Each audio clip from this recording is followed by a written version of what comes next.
So this is my current pile of recyclables that I'm going to be reusing, and the challenge for me this year in this video is to make an art journal completely out of junk. Can it be done? I don't know, but we're going to give it a go. So it's not your traditional junk journal, it will be used solely for art, for painting and drawing and sketching and things like that. So let's dive in and see. So we're in my dining room, which is where my blue desk is, but we're not actually working on that at the moment. We're going to be cutting down these recyclables, basically just a load of cereal boxes, pasta boxes, bags, you name it. I'm going to cut them down into what I consider to be manageable pages, which in some cases I'm going to sandwich together, and in other cases I'm just going to leave as they are. And then I'm going to use a different binding method, because I don't want to do a traditional sewn junk journal for this. I want it to be slightly more robust because we're going to be using water and the like. So I'm just tearing the boxes up, and I'm going to use my rotary cutter just to cut off edges. And oh, that's interesting. I've forgotten. I've got my wavy blade in there. Can you see that? But you know what? That's cute. I'm going to keep that. I like it. So I'm just going to cut all the edges off and make some pages.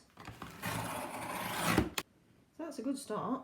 This is my leftover pile, which will go into the recycling, and this is my selection of pages that I'm going to add to my art journal.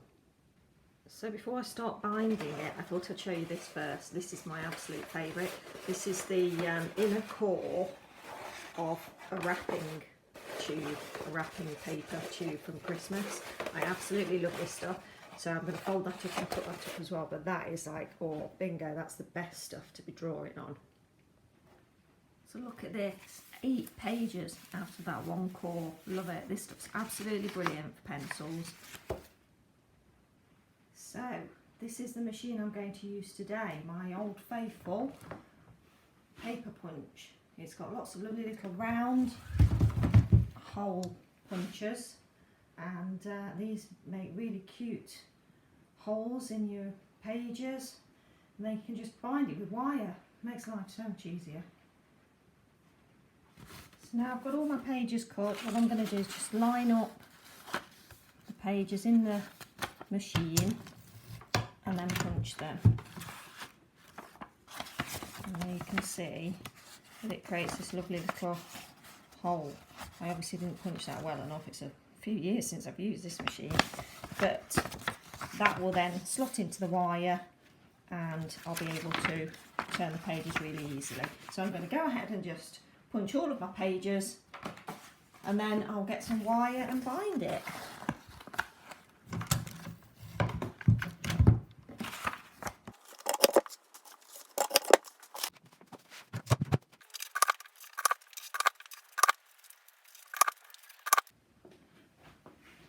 So this is the order that I've placed them in, and it may seem a bit odd not to have them all dispersed all over the place like we do with junk journals, but there's a reason for this. I've put the smaller pieces, the thicker pieces, on the top, and I've sort of worked my way through with the similar like-for-like items throughout the book, because I'm not going to be working on it, do that one first and then that one second, and then, you know, like that. I'm going to be dipping in and out of the book.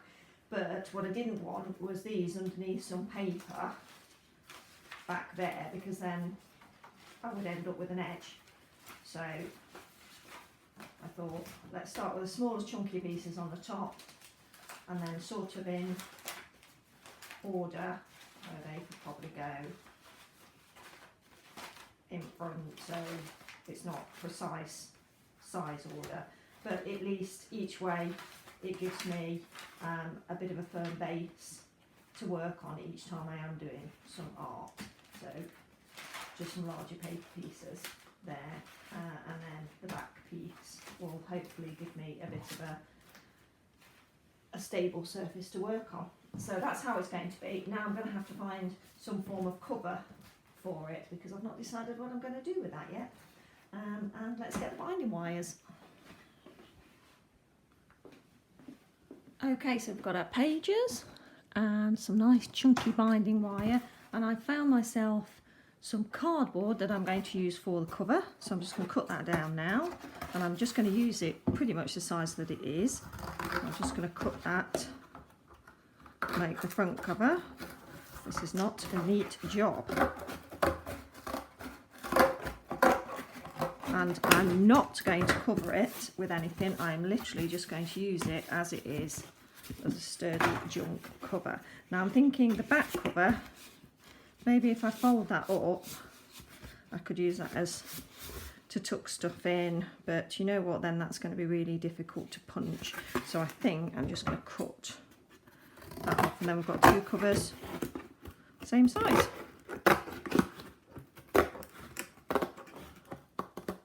This is a terrible shoddy job. So I'm just going to punch these, and then they will be the front and back covers, and then I'm going to pop the wire in, and we'll have a proper junk art journal.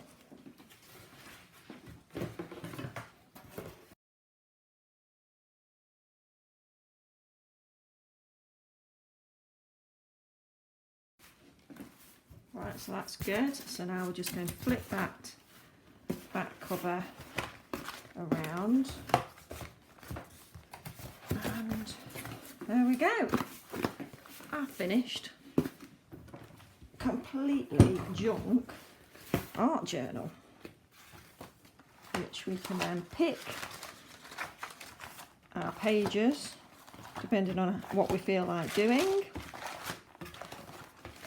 and do sketching and painting in there. Some of the pages I'll be using some clear gesso just to firm the pages up a little bit, but I'm thinking that one's a bit thin.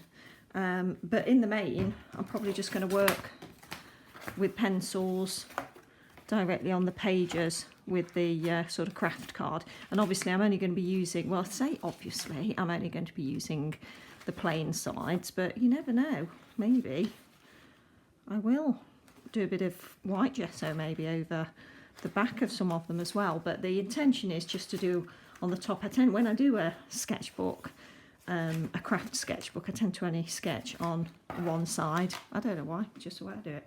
Anyway, so there you go. So that's the finished art journal, and we are going to be working in that this year, or say this year is 2022 as I'm doing this, but you will be seeing this in 2023, and then what I'll do is pop a date in my diary, hopefully each month maybe, to pop some artwork in this particular journal. So thanks very much for joining me. I look forward to seeing you in the next video. You take care, and I'll see you soon. Bye.